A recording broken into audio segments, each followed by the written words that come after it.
काफियों के लिए बोटी है गोल बस। आज अगर अकेले खाएंगे ना इनको पेट में दर्द होगा देखना। खैर रोजाना होता है। बढ़िया है वो, खैर को अल्लाह ने तंबाकू नोशी को तर्क करें, बिस्मिल्लाह करें सर हो गई सबके लिए। बिस्मिल्लाहिर्रहमानिर्रहीम।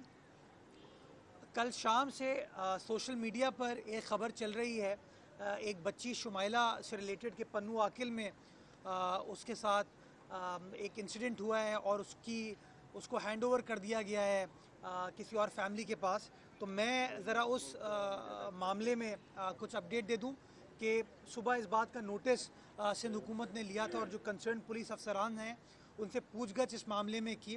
तो जो इत्तलात हैं वो मैं आपके साथ शेयर करना चाहता हूँ कि ये आज का वाक़या नहीं है, रीसेंट वाक़या नहीं है।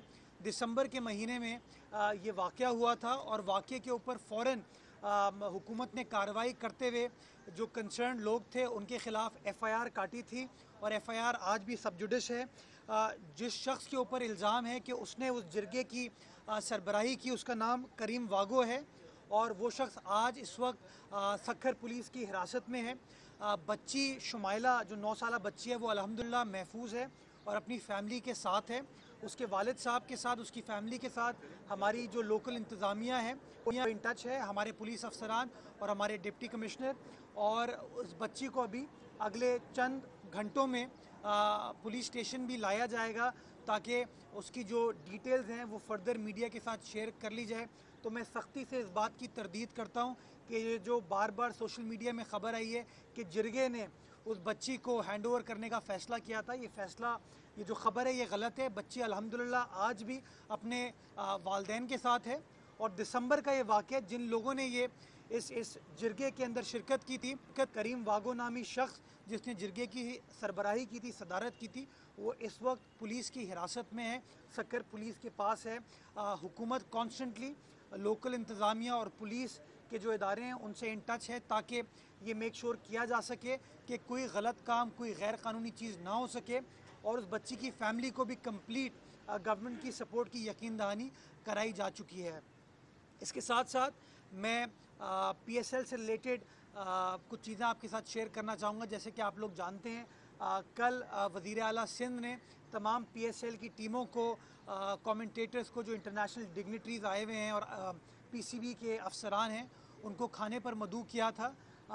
एक बहुत ही पुरवकार तकरीब कल मोहट्टा पैलेस में हुई जहाँ पर सारे फॉरेन प्लेयर्स ने और हमारे लोकल प्लेयर्स ने कल्चर, सिंध की तहजीब, सिंध के आर्ट से लुत्फ़अंदोज़ हुए, सिंध के खानों से लुत्फ़अंदोज़ हुए और उस दावत में ना सिर्फ सूबाई सिंध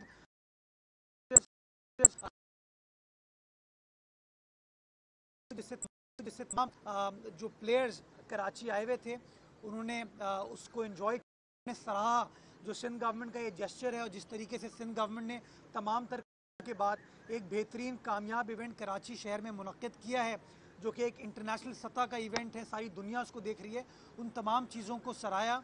जो पाकिस्तान क्रिकेट बोर्ड के चीफ एहसान मानी थे, उन्होंने भी तकरीब से खिताब करते हुए सिंध हुकूमत की काविशों को सराहा, सिंध गवर्नमेंट की सपोर्ट को सराहा और कहा कि सिंध गवर्नमेंट की बेहतरीन सपोर्ट के बाद कामयाबी के साथ PSL के मैचेस का इनेकाद कराची शहर में किया जा रहा है। जैसा कि मैं पहले आप लोगों के साथ शेयर कर चुका हूँ कि इंशाअल्लाह अगले साल हमारा टारगेट है कि कराची के बाद हम ये PSL के मैचेस हैदराबाद के नया स्टेडियम में भी उनका इनेकाद कराएं और इस काम के लिए सिंध हुकूमत ने पाकिस्तान क्रिकेट बोर्ड को कंप्लीट यकीन दहानी कराई है कि जो जो फैसिलिटी की ज़रूरत है पाकिस्तान क्रिकेट बोर्ड को वो सिंध गवर्नमेंट प्रोवाइड करेगी।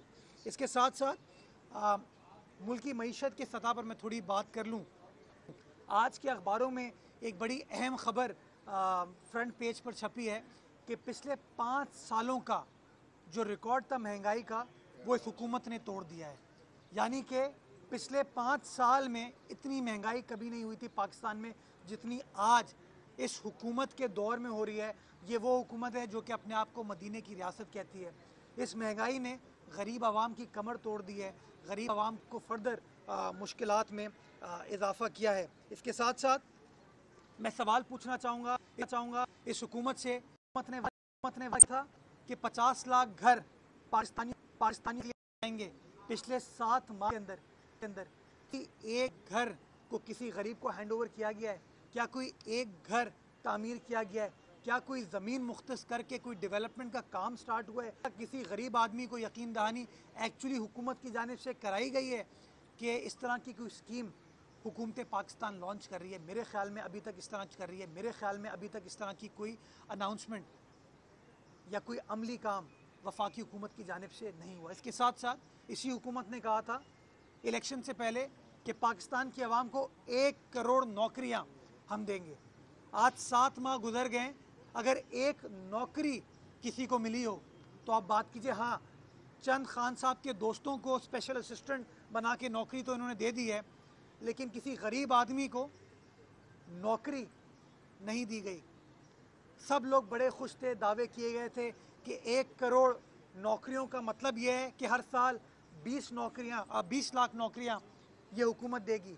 20 लाख नौकरियों का मतलब है 1.5 लाख नौकरियां महाना, और 1.5 लाख नौकरियां महाना का मतलब है कि तकरीबन 10 लाख नौकरियां अभी तक इस हुकूमत को पाकिस्तान की आवाम को दे देनी चाहिए थी।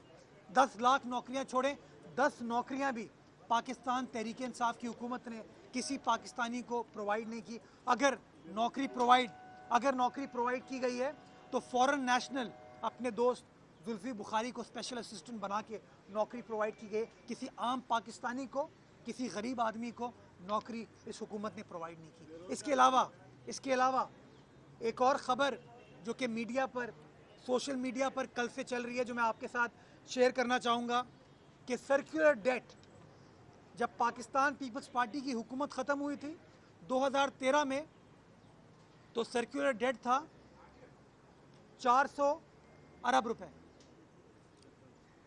आज नून लीग की हुकूमत ख़त्म हो जाने के बाद इनकी हुकूमत के 7 माह के दौरान सर्कुलर डेट 1.6 ट्रिलियन रुपए पर है, यानी कि 1.6 खरब रुपए पे है। ये फिगर मीडिया में कोट की जा रही है और मुझे अफसोस के साथ कहना पड़ता है कि अभी तक इस हुकूमत ने इस फिगर की ना कोई तरदीद की है, ना कोई काउंटर फिगर शो किया, जो कि इस बात की दलील है कि वाकई में इस वक्त जो सर्कुलर डेट का मसला है वो इस दौरे हुकूमत में फर्दर एग्रीवेट हुआ है, उसमें इजाफा हुआ है, जिसके मुश्किलात पाकिस्तान की आवाम को हो रही है। कहा जा रहा है कि इस हुकूमत ने तकरीबन 400 डेवलपमेंट प्रोजेक्ट बंद किए हैं, 400 डेवलपमेंट प्रोजेक्ट बंद किए हैं। ये फिगर भी कल से मीडिया में चल रहे हैं। अभी तक मुझे कोई तरदीद इस हुकूमत की जानिब से नहीं आई है कि हमने कोई 400 प्रोजेक्ट बंद नहीं किए। इन लोगों ने तो खुशहाली के सफ़र की बात की थी कि हम और डेवलपमेंट प्रोजेक्ट स्टार्ट करेंगे, लेकिन अफसोस के साथ कहना पड़ता है कि जो खबरें हमारे साथ शेयर की जा रही हैं उसके बकौल तो 400 डेवलपमेंट प्रोजेक्ट्स को आपने बंद कर दिया है। गैस की कीमतों में 143% इजाफा हुआ है। गैस सर्दियों के दिनों में आपको याद होगा, आपको पता है कि गैस की कितनी ज़रूरत होती है गरीब आदमी को चूल्हा जलाने के लिए। इन्होंने गरीब आदमी को कोई रिलीफ प्रोवाइड नहीं की और गैस के निर्खों में 143% इजाफा किया है। इसी तरह बिजली का 2 रुपये 70 पैसे पर यूनिट रेट्स में इजाफा हुआ है। इसी तरह इन्फ्लेशन जो है 8.2% इस हुकूमत के दौर में इजाफा हुआ है। ये वो सवालात हैं जो एक आम आदमी इस हुकूमत से पूछ रहा है और मुझे अफसोस के साथ कहना पड़ता है कि ये हुकूमत बातें तो बहुत करती है, ऐलानात तो बहुत करती है, लेकिन अमली तौर पर गरीब आवाम को रिलीफ प्रोवाइड करने के लिए, चाहे वो घरों की शक्ल में हो, चाहे वो नौकरी की शक्ल में हो, चाहे वो बिजली, गैस, पानी, अद्वियात की शक्ल में हो, कोई रिलीफ ये हुकूमत प्रोवाइड करने से कासिर रही है। मैं अद्वियात के रेट्स पे आपको बताऊं कि साल से अद्वियात के निर्खों में किसी हुकूमत ने इजाफा नहीं किया था ताकि गरीब आदमी को कम अज़ कम अद्वियात तो मिल सके, लेकिन इस हुकूमत ने, इस बेरहम हुकूमत ने वो रिलीफ भी गरीब आवाम से छीन ली और आपके सामने है कि जिस तरीके से अद्वियात के निर्खों में इजाफा हुआ है वो आपके सामने है। इसके साथ साथ मैंने तहैया किया है कि जब तक सिंध की आवाम के हुकूक ये हुकूमत नहीं देगी, मैं रोज़ उन हुकूक की निशानदही आप लोगों के सामने करूँगा। मैं एक बार फिर सूबाए सिंध की आवाम की और सूबाए सिंध की हुकूमत की आईनी डिमांड को दोहराता हूं कि एनएफसी की मद में 116 अरब रुपए इस वफाकी हुकूमत ने सूबा सिंध की आवाम को नहीं दिए। मैं एक बार फिर दोहराना चाहूँगा कि पाकिस्तान का आइन सिंध की आवाम को ये यकीन दहानी कराता है कि चूँकि गैस इस सूबे में दरियाफ़्त की जाती है और पाकिस्तान की 70% गैस अल्हम्दुलिल्लाह सूबा सिंध में दरियाफ़्त की गई है, उसके ऊपर पहला हक सूबा सिंध की आवाम का है। लेकिन मुझे अफसोस के साथ कहना पड़ता है कि आज भी सिंध के अंदर चाहे घरेलू सार्फिन हो या सनती सार्फिन हो, उनको लोड शेडिंग का सामना है। इस हुकूमत ने फ्लोर ऑफ द हाउस पे कौमी असम्बली पर यकीन दहानी कराई थी कि माजी में सिंध के हुकूक को पानी की सतह पर पामाल किया गया है और सिंधियों को उनका पानी 1991 के वाटर अकॉर्ड के तहत वो पानी प्रोवाइड नहीं किया गया। लेकिन उसके बावजूद, उन यकीन दहानी के बावजूद आज तक हमें पानी उस तरीके से नहीं मिल रहा। ये सवालात खान साहब, एक आम आदमी आपसे पूछ रहा है कि कहाँ गए वो वादे, कहाँ गई वो बड़ी बड़ी बातें जिनके आपने ऐलानात पिछले 5-6 साल पाकिस्तान की गरीब आवाम के सामने किए थे, और इन 7 माह में आपने हर उस वादे पर, हर उस अच्छी खबर पर यू टर्न लिया है और आवाम के साथ आपने वादों पर वफा नहीं की। बहुत शुक्रिया। सर, आपने आदाब शुमार बताए तो इतनी रोजगार देंगे, इतने घर देंगे, आपको ये पता है कि कितना इन्होंने बेरोजगार लोग किए हैं और कितने घर किराए, इनके आदाद शुमार हैं आपके पास? देखिए, आपके सामने है। आप चाहे कराची शहर जाएं, लाहौर जाएं, इस्लामाबाद जाएं, आपके सामने नज़र आते हैं कि लोगों को इन्होंने बेघर किया है। लोग जो कि साल से रह रहे थे, उनकी चीज़ों को उन्होंने ख़त्म कर दिया। लेकिन अपना घर जो कि बनी गाला में 350 कनाल पर है, जिसके बारे में सब तस्लीम करते हैं कि वो इरेगुलर था, यानी कि सही तरीके से उसकी तामीरात नहीं की गई थी, उसके बावजूद उस घर को तो रेगुलराइज करने का प्रोसेस किया जा रहा है। एक इस्लामाबाद में बहुत मशहूर बिल्डिंग है 1 कॉन्स्टिट्यूशनल एवेन्यू पे, बजाय इसके कि उस बिल्डिंग के ख़िलाफ़ कोई कार्रवाई होती, उसको तो आप रेगुलराइज करने की तरफ जा रहे हैं। लेकिन एक गरीब आदमी जो कि बड़ी मुश्किल से अपना गुजर बसर करता है, बड़ी मुश्किल से उसने छत अपने घर वालों के लिए प्रोवाइड की हुई है, वो छत आप उससे छीन रहे हैं। इसी तरह बेरोज़गारी आपके सामने है कि लोगों को रोज़गार का वादा करने के बाद आपने लोगों को सिर्फ़ और सिर्फ बेरोज़गार किया है सियासी इंतकाम के नाम पर। खुदारा, मैं समझता हूँ ये बातें ख़त्म करें, अच्छी बातें स्टार्ट करें ताकि इस मुल्क के अंदर इन्वेस्टमेंट आ सके, लोगों को रोज़गार मिल सके, मईशत का पहिया चल सके। पिछले 7 माह में मईशत की ऐसी की तैसी इस हुकूमत ने की है।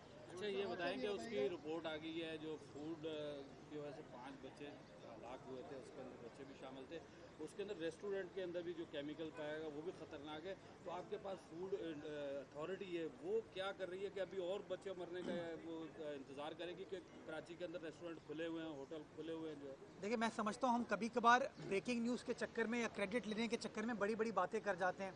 गवर्नर साहब ने जिस दिन ये वाक़या हुआ उस दिन ट्वीट किया था कि ये लापरवाही है सिंध हुकूमत की। जब रिपोर्ट आई तो आपके सामने है कि कसरे नाज जो कि वफाकी हुकूमत के ज़ेर असर और ज़ेर निगरानी चलता है, वफाकी वजारत हाउसिंग के मातहत वो बिल्डिंग चलती है, वो इदारा चलता है, उसके अंदर जिस तरीके से इंसेक्टिसाइड और पेस्टिसाइड का इस्तेमाल किया गया था, फ्यूमिगेशन की गई थी, असल वजह उन बच्चों की हलाकत की, जाँ बहक होने की वो वजूहत थी। मैं समझता हूँ कि हमारा जो काम है वो हम कर रहे हैं और हमने भरपूर तरीके से उस ख़ानदान को सपोर्ट भी किया, उसके साथ खड़े रहे। मैं समझता हूँ बजाय इसके कि इन चीज़ों के ऊपर इल्ज़ाम तराशी की जाए, हमें कंस्ट्रक्टिव काम करना चाहिए और जिस इदारे का जो कोताही है उस कोताही को ख़त्म करते हुए हमें उसकी इस्लाह करनी चाहिए। सबसे पहले मैं समझता हूँ गवर्नर साहब को वफाकी हुकूमत से बात करनी चाहिए कि कसरे नाज के उस स्टाफ के ख़िलाफ़ क्या कार्रवाई की गई। जहाँ तक रेस्टोरेंट्स का ताल्लुक है, सिंध फूड अथॉरिटी काम कर रही है, काम थोड़ा सुस्त रवि का शिकार था, लेकिन चीफ मिनिस्टर साहब ने, मिनिस्टर फूड ने कहा है कि इसको तेज़ी से काम किया जाए और आप देखेंगे कि काम तेज़ी से किया जाएगा ताकि इस मसले को जो हमारे एंड पे है हम उसको तस्लीम करते हैं, हम उसको रेजरेट करके देंगे, रेक्टिफाई करके देंगे और बेहतर तरीके से चला के देंगे। पीटीआई के एमएनए हैं जिन्होंने ट्विटर पे ये मुहिम चलाई है कि पाकिस्तान पे शहर कराची जो गंदे पानी में डूबा हुआ है, तस्वीर रखी है उन्होंने और आपकी तस्वीर रखी है कि आप लोग PSL एंजॉय करें, तो क्योंकि शहर भी हालात भी कचरे से भी ख़राब है, तो उस पर क्या कहेंगे? मैं समझता हूँ वो जो हज़रत हैं उन्होंने अपोजिशन के दिनों में एक ऑर्गेनाइजेशन भी बनाई थी और वो उस ज़माने में जो साबिक वज़ीर आला सिंध हैं कायम अली शाह साहब, उनके ख़िलाफ़ भी प्रोपेगेंडा करते थे और इस तरह सस्ती शोहरत हासिल करने की कोशिश की और कराची से 2018 में वो इंतखाब भी जीतने में कामयाब हो गए। 7 माह हो गए उन्होंने अपने हलके में क्या काम किया है, उन्होंने अपने हलके की आवाम की किस तरीके से खिदमत की। अगर हमारी सियासी तरबियत इस बात की इजाज़त देती कि हम गटर का पानी लोगों के घरों के ऊपर जाकर फेंकें और लोगों के साथ इस तरह का सलूक करें तो शायद हम भी ये काम कर सकते थे, लेकिन पाकिस्तान पीपल्स पार्टी इस बात की इजाज़त नहीं देती। उन MNA से मैं गुजारिश करना चाहूँगा कि मदीने की रियासत बन चुकी है, बहुत ही अजीम आदमी, नेक आदमी, परहेजगार आदमी इस वक्त मुल्क का वज़ीर आज़म है, जो कि बड़े वोट लेके कराची से मुंतखब हुआ था। उस आदमी से पूछें कि कराची शहर के अंदर अगर 1 रुपया भी उसकी हुकूमत ने लगाया है, 1 रुपया, तो मैं गलत साबित हूँगा। 1 रुपये की डेवलपमेंट वफाकी हुकूमत ने नहीं की। इन लोगों ने कराची से वादे किए, वफा नहीं किए। इन लोगों ने थरपारकर से वादे किए, वो वफा नहीं किए। इन लोगों ने पूरी कौम से वादे किए, वो वफा नहीं किए। खुदारा ये झूठ बोलना, सस्ती शोहरत के लिए गलत बयानी करना तर्क करें, ख़त्म करें। इससे नुकसान उनकी अपनी सियासत को होगा, लॉन्ग रन में होगा।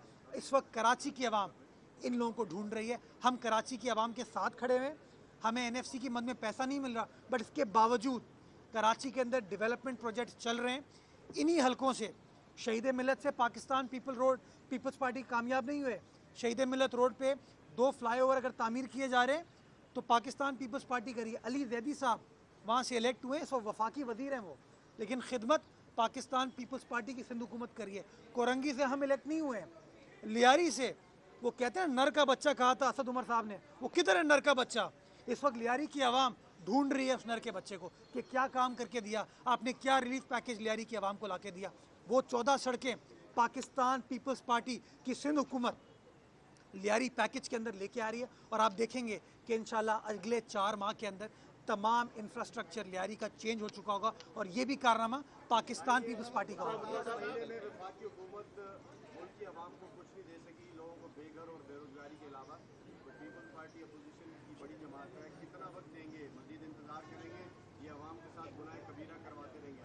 साथ ही सर सिंध की ब्यूरोक्रेसी जो है वो दफ्तरों में नहीं हुई। देखिए, मैं आपकी बात से इख्तिलाफ करता हूँ कि PTI ने पिछले 7 माह में कुछ नहीं किया। उनने किया, उन्हें टोपियाँ पहनाई हैं पूरी कौम को, गलत बयानी की है कौम के सामने। इसलिए मैं कहता हूँ कि जिस नाजुक दौर से ये मुल्क और इस मुल्क की मईशत गुजर रही थी, अगर वो कौम को सच बोलते तो मेरे ख्याल में आज उनकी जग हसाई नहीं हो रही होती। लेकिन चूँकि सस्ती शोहरत इन लोगों का मकसद, आवाम की खिदमत करना इनका मकसद नहीं है, चूँकि सस्ती शोहरत इनका मकसद है, उनने उसी तरह के झूठे वादे बार बार किए और आज आपने देखा कि वो वादे वफा नहीं कर पाए, इसीलिए आज उनकी जगहसाई हो रही है। आज भी मैं उनसे गुजारिश करूँगा कि खुदारा बातें करना छोड़ें, काम करना शुरू करें तो शायद कुछ आवाम की वो खिदमत करने में कामयाब हो। आज अरशद वोरा साहब को भी जो है एक बड़ा जबरदस्त 7 महीने से चमकता कराची प्रोग्राम चल रहा है, बड़ी सफाइयाँ हो गई है शहर की 7 महीने में, क्यों आप तनकीद कर रहे हैं वफा की हुकूमत?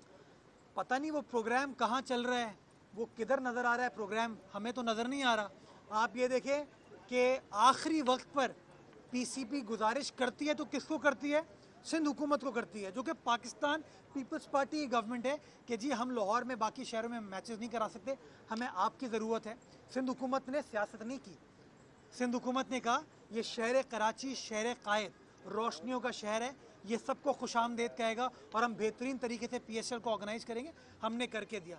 जो काम भी कराची शहर में इस वक्त हो रहा है, ना वो वफाकी हुकूमत कर रही है ना मकामी हुकूमत कर रही है, वो काम सिर्फ़ और सिर्फ सूबाई हुकूमत कर रही है। आप हक़ाइक़ को जाके देख लें, मेयर साहब भी सिर्फ बातें करते हैं, वफाकी हुकूमत भी सिर्फ बातें करती है। डिप्टी मेयर को आज सड़कें बनाना वज़ीर आला का काम है या मेयर KMC का? अगर मेयर अपना काम कर रहा होता तो मेरे ख्याल में हमें इस बात की ज़रूरत नहीं होती।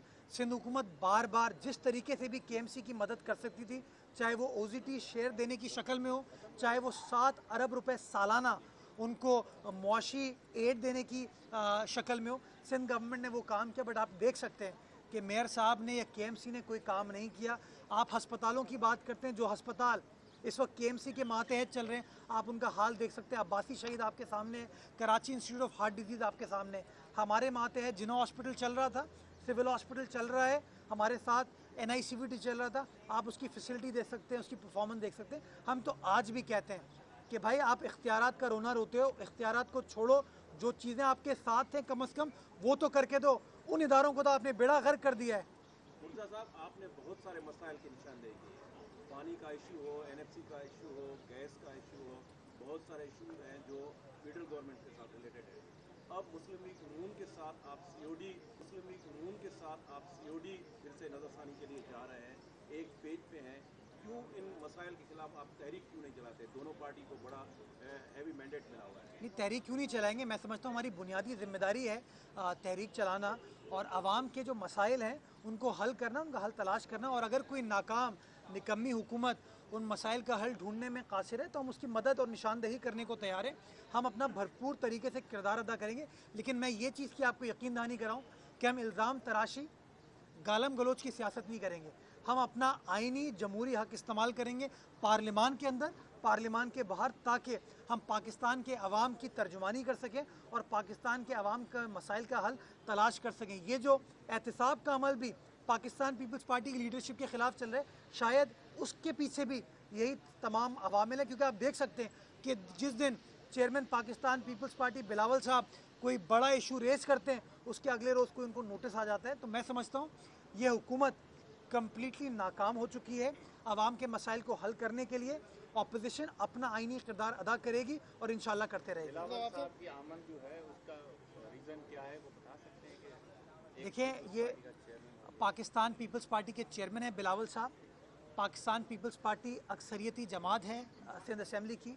आज वो पार्लिमानी पार्टी से अपने MPA से मिलने के लिए आ रहे हैं और उनसे खिताब करने के लिए आए हैं, ताकि आइंदा का लाएअमल सूबा सिंध के हवाले से जो तरक्याती सफ़र है, जो सियासी अवामिल है, उसके ऊपर गुफ्तगू शनीद हो सके। मैं समझता हूँ हर सियासी लीडर अपनी लीडरशिप से, अपने MPS से, अपने लेजिस्लेटर से हमेशा कांटेक्ट में रहता है और यही एक अच्छी सियासी जमहूरी जमात की निशानदेही करता है। यही चीज़ की फुकदान, यही चीज़ की कमी शायद तहरीक इंसाफ में नज़र आती है कि उनका वज़ीर आज़म कभी आपको असेंबली में आते हुए या अपने MNA से मिलता हुआ नज़र नहीं आता। लेकिन हमारा चेयरमैन हो, हमारा प्रेसिडेंट हो, हमारा वज़ीर आला हो, वो हमेशा अपने असेंबली अरकान से टच में रहता है, असेंबली के फ्लोर पर आता है और असेंबली पर के फ्लोर पर आके जो सवालात का जवाब होता है वो जवाब देता है। कोई पीछे वाले दरवाजे से छुप के कभी भी नहीं आता। अच्छा, ये इंसान बनने का मशवरा बिलावल साहब ने फवाद चौधरी को दिया है, ये क्या बेचारा शक्ल सूरत तो इंसानों वाली है, क्या आपने देख लिया कि इंसान बनने का मशवरा? देखिए, मैं समझता हूँ इंसानी हुकूक जो हैं वो किसी भी मुआशरे का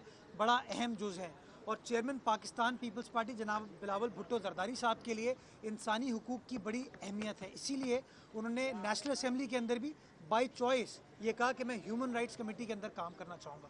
बिलावल साहब मियाँ नवाज शरीफ से जज्बा खैर सगाली के तौर पे गए थे, इंसानी हमदर्दी के तौर पे गए थे कि वो मुल्क का 3 बार का इलेक्टेड वज़ीर आज़म रहे। अगर उससे जाके मिल के उसकी सेहत को दरियाफ्त किया जाए तो मैं समझता हूँ ये कोई सियासी अमल नहीं है, ये एक इंसानी फितरी अमल है जिसका मैं समझता हूँ काम तहरीक इंसाफ वालों को भी करना चाहिए। और इसीलिए बिलावल साहब ने आज कहा कि पहले हम इंसान हैं, बाद में सियासतदान। बहुत शुक्रिया। एक सवाल और, मोहम्मद की बात कर रही है लेकिन वो लोग बैठने पर राजी नहीं अपोजिशन वाले, क्या वजह है? देखिए, अब मफामत पे पाकिस्तान पीपल्स पार्टी ने हमेशा बिलीव किया है और हमेशा अमल किया है। हम आज भी तैयार हैं, बट अगर कुछ ऐसे गैर मुनासिब डिमांड्स लेके अपोजिशन वाले आते हैं, वो एक्सपोज कर रहे हैं अपने आप को कि उनका मकसद मसाइल को हल करना, मसाइल की निशानदेही नहीं है। उनका मकसद सिर्फ़ और सिर्फ सियासत करना है, आवाम के मसाइल को उजागर करने के अलावा आवाम के मसाइल में दरपेश करना उनका मकसद है। बहुत शुक्रिया।